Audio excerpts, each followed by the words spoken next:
For years, whispers surrounded the death of Frank Sutton, a fan favorite for his explosive role as Sergeant Carter on Gomer Pyle, U.S.M.C. Sutton seemed full of energy, intensity, and life. So when news broke that he had suddenly passed away at just 50 years old, the shock didn't fade easily. His fans were left with questions. And over time, those questions only grew louder. What really happened to Frank Sutton? Was it just a medical emergency? Or was there something deeper going on behind the scenes? YouTube videos and fan pages began digging. Some claimed there was a cover-up. Others speculated about personal issues or secret illnesses. And a few even floated conspiracies that something darker had unfolded backstage the night he died. But now, decades later, the truth behind the Frank Sutton mystery is finally coming to light, and is both more tragic and more human than anyone expected. Before we jump into what actually happened that night in 1974, it's important to understand why Sutton's story never quite made sense to the public. He didn't fit the typical mold of a fading Hollywood star. There were no major scandals, no downward spirals, no headlines suggesting trouble. By all accounts, he was still working, still passionate about his craft, and still showing up every day with that same fire he brought to Sergeant Carter. So, how does someone like that just collapse and vanish from the spotlight in an instant?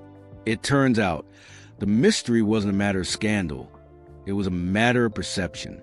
Sutton had become so deeply associated with his loud, tough, nearly invincible TV persona that people forgot he was human too. The truth wasn't buried under controversy or conspiracies. It was hidden in plain sight, in the overlooked details of his life, his work ethic, and what he chose to keep private. In this video, we're uncovering everything, from his roots in small-town Tennessee to his secret life off camera, to the exhausting grind that may have pushed his body to the limit. We're walking through Frank Sutton's life in full. And by the end, the truth won't just surprise you. It might completely change how you remember one of TV's most unforgettable sergeants. But to understand how it all built up to that heartbreaking night, we need to go back to where it started. Because long before Sutton was barking orders at Gomer Pyle, he was a kid from the South with something to prove. And what he went through during those early years shaped the man, the mystery, and ultimately, the tragedy. Before Frank Sutton became a household name, before the sharp voice of Sergeant Carter boomed through television sets across America, he was just a small-town boy from Clarksville, Tennessee. Born in 1923, Sutton wasn't handed opportunity. He had to claw his way toward it, one stubborn step at a time. And from an early age, it was clear this was someone built for something greater. What most people don't know is that Sutton's early life wasn't shaped by acting. It was shaped by war. When World War II broke out, Frank didn't hesitate. He tried to enlist in the Marines first, but they turned him down due to color blindness. A small detail, maybe, but it didn't stop him. He went straight to the U.S. Army and got accepted. From there, he would go on to serve in 14 assault landings across the Pacific. 14. That number alone would leave most people scarred, hardened, or broken. But for Sutton, it became fuel. He served bravely in places where most people didn't come back. His experiences on the battlefield weren't just some side chapter in his life. They were the foundation for everything that came after. The discipline, the intensity, the way he could flip into that drill sergeant persona on command. It wasn't just acting. Sutton had lived under real pressure, and that tension never truly left him.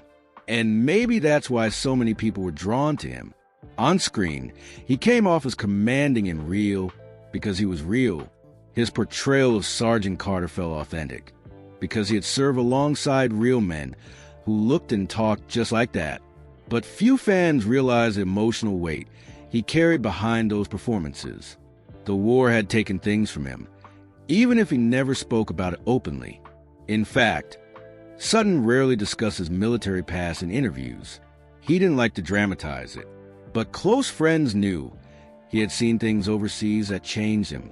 He returned home a quieter, more driven man.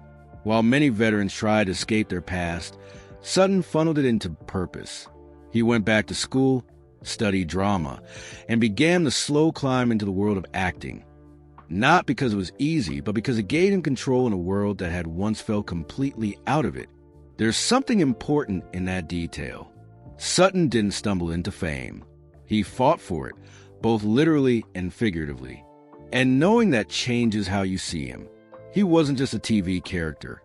He was a survivor, a man with a past that could have crushed him, but instead shaped him into one of the most unforgettable faces of 1960s television. But his transformation didn't stop with the war. Once back on American soil, Sutton revealed another side of himself that no one saw coming. One that couldn't be further from the screaming sergeant that would later define his legacy. Frank Sutton was a man of layers. While millions came to know him as a fiery, loud-mouthed Sergeant Carter, the kind of guy who could make a room flinch with one bark, very few ever saw the man behind the uniform. And that man was quiet, thoughtful, even bookish. In fact, Frank Sutton was something almost nobody expected. A scholar. After the war, Sutton didn't jump straight into Hollywood.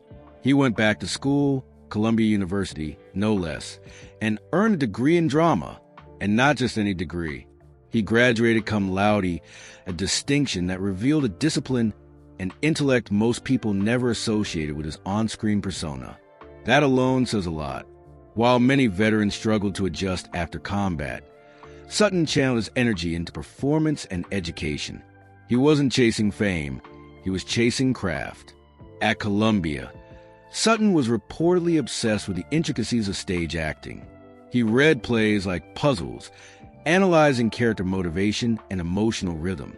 He wasn't looking to play a version of himself. He wanted to disappear into roles, which is ironic because the character that made him famous ended up doing the opposite. It branded him in the public eye forever. Still, away from the camera, Sutton remained dedicated to learning. He preferred books to parties, and he often stayed away from the spotlight unless it was part of the job. He wasn't flashy, didn't attend big Hollywood galas, and had no interest in being a celebrity. In a town full of egos and attention seekers, Sutton was the opposite. A grounded, private man who saw acting as a craft, not a lifestyle. And he didn't just study theory. He applied it everywhere. Sutton had a sharp memory for dialogue, a deep understanding of timing, and an incredible work ethic. Directors often praise how quickly he could shift tones, improvise, or adjust blocking, all traits that came from years of focused discipline. It's easy to forget how rare that is in show business, especially when someone becomes typecast by one big role. Sutton's time at Columbia also shaped his off-screen behavior. He avoided political discussions, even during the volatile 1960s, when most public figures were being pulled into protest movements or media debates. It wasn't that he didn't care. He just believed in staying focused on what he was best at. That decision protected his reputation, but it also meant that parts of his true personality never got the attention they deserved. So when fans looked at Frank Sutton, they saw Sergeant Carter, the loudmouth drill sergeant. But beneath that booming voice and rigid posture was a thoughtful man with a library of Shakespeare quotes in his head and a relentless need to master his craft. It's a contrast that's rarely talked about, but it's key to understanding why his story took such a tragic turn later on. Because for someone as dedicated and intense as Sutton, walking away from work was never an option. And it was that same unbreakable drive that may have quietly started taking its toll. Frank Sutton wasn't looking to become a television icon, but that's exactly what happened when he landed the role of Gunnery Sergeant Vince Carter on Gomer Pile, U.S.M.C. in 1964. The moment he walked onto the screen, red-faced and roaring, he instantly became the unforgettable drill sergeant that America didn't know it needed. And just like that, Sutton's career changed overnight. The show was a spin-off of The Andy Griffith Show. Its premise was simple. Pair the lovable, naive Gomer Pyle, played by Jim Nabors, with a furious and frustrated sergeant. Sutton played Sergeant Carter with such intensity and timing that the chemistry between him and Nabors became the heartbeat of the show. Every episode was a tug-of-war between Carter's discipline and Gomer's innocent confusion. But what made it work so well was that Sutton never played Carter as a joke. He played him real. That realism was what fans loved. And what made the role so convincing? Sutton didn't have to reach far to play a military man. He was one. He'd lived it. He understood the responsibility, the pressure, and the cracks that form when someone carries that kind of weight. But here's where things got complicated. While America saw Sergeant Carter as a tough guy with a heart buried on the surface, Sutton was starting to feel boxed in. Behind the scenes, Sutton was nothing like the role he played. He wasn't loud. He wasn't aggressive. He was a quiet professional, always punctual, always prepared, and deeply respectful to the cast and crew. Jim Neighbors once said Sutton was the glue that held the show together. Always focused, never caught up in ego or attention-seeking. But there was a cost to that discipline. Playing the same high-octane role for 5 seasons took a toll. Sutton was essentially on all the time. Even off set, fans expected him to be Sergeant Carter. They'd approach him in public wanting that bark, that scowl, that explosion of military energy. And Sutton, always a professional, gave it to them. But deep down, it wore him out. He tried to take on different roles once the show ended in 1969, but audiences had locked him into one image. Casting directors saw Sergeant Carter the moment he walked into a room. It became almost impossible for him to break away from it. Typecasting is one of Hollywood's most brutal traps. It rewards you with instant fame and then punishes you for trying to grow beyond it. Still, Sutton didn't complain. He kept working, kept performing, especially on stage, where he had more creative freedom. But the truth is, the industry never fully let him evolve. The public loved the character so much that it left no space for the man behind it. And while Sutton smiled through interviews and kept a strong face of the world, there was something deeper happening beneath the surface. Something that would become clearer as he pushed himself harder than ever, determined not to fade away. When Gomer Pyle, U.S.M.C. ended in 1969, Frank Sutton didn't disappear. He simply returned to his first love, the stage. While television had made him famous, it was live performance that fueled him. For Sutton, the stage wasn't about money or recognition. It was about control, presence, and passion. But as the years went on, that same passion became a double-edged sword, one that may have quietly pushed his body past a breaking point. Stage acting is physically and mentally demanding. There are no do-overs, no second takes. Every performance has to hit the mark in real time, and Sutton loved it for exactly that reason. He craved the discipline, the repetition, the emotional control it required. He wasn't just playing a part. He was living it every night, in front of real people. And while audiences cheered, few realized how much of himself he was pouring into every line. One of his most intense and committed later roles was in a traveling dinner theater play called Love. It wasn't a military role. It wasn't Sergeant Carter. It was raw, comedic, and emotionally demanding. Exactly the kind of challenge Sutton had been craving for years. The show had him on the road constantly, performing multiple nights a week under hot lights, with minimal rest between shows. And Sutton, never one to complain, pushed through all of it like a soldier on a mission.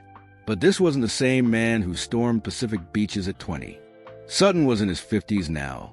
The high blood pressure, the stress of performance, the relentless travel schedule, it was all piling up. Friends and family say he never slowed down. He never wanted to. In fact, he was known for brushing off health concerns, always insisting he felt fine. And that was a problem. By this point in his life, Sutton was balancing the need to prove himself post-SGT. Carter with the physical cost of staying in the game. He had no major scandals, no lawsuits, no public breakdowns, just a tireless grind that few people saw, and even fewer understood. Because when a man like Frank Sutton believes in discipline above all else, he doesn't ask for help. He powers through, even when the warning signs are flashing. On the night of June 28, 1974, Sutton was getting ready backstage in Shreveport, Louisiana, preparing for another performance of Love. He never made it to the curtain call. Right there in the dressing room, Sutton collapsed. At just 50 years old, his heart gave out. The official cause, a heart attack. But for those who knew the man behind the uniform, it wasn't as simple as that. It wasn't just a heart giving out. It was a lifetime of pressure, performance, and relentless commitment finally taking its toll. And here's where the mystery deepens. Because after his sudden passing, strange rumors began to spread. Rumors that raised questions no one could easily answer. Frank Sutton's death shocked everyone. There were no public signs, no open health struggles, no dramatic fall from grace. One moment, he was preparing to take the stage in front of a packed dinner theater audience. The next, he was gone. A heart attack at just 50 years old. For fans, it didn't make sense. For those who worked with him, it felt too sudden. And when deaths feel unexplained, people start asking questions. And in Sutton's case, those questions never really stopped. In the weeks following his passing, the official story was clear. Natural causes. A man who worked hard, stayed dedicated, and simply pushed his body too far. But whispers soon began to circulate in tabloids, backstage circles, and among fans who believed there was more to the story. Some speculated that Sutton had been hiding deeper medical problems for years, maybe high blood pressure or chronic heart issues that he refused to treat. Others believed the stress of trying to break free from his typecast role had driven him to unhealthy extremes. But then the rumors started to turn darker. There were quiet claims that Sutton had been dealing with addiction, though there was never any confirmed evidence. A few anonymous sources hinted at substance issues that may have worsened with age, or suggested he'd become dependent on stimulants to maintain his intense performance schedule. Again, none of it was ever confirmed, but the lack of clarity left the door open for endless speculation.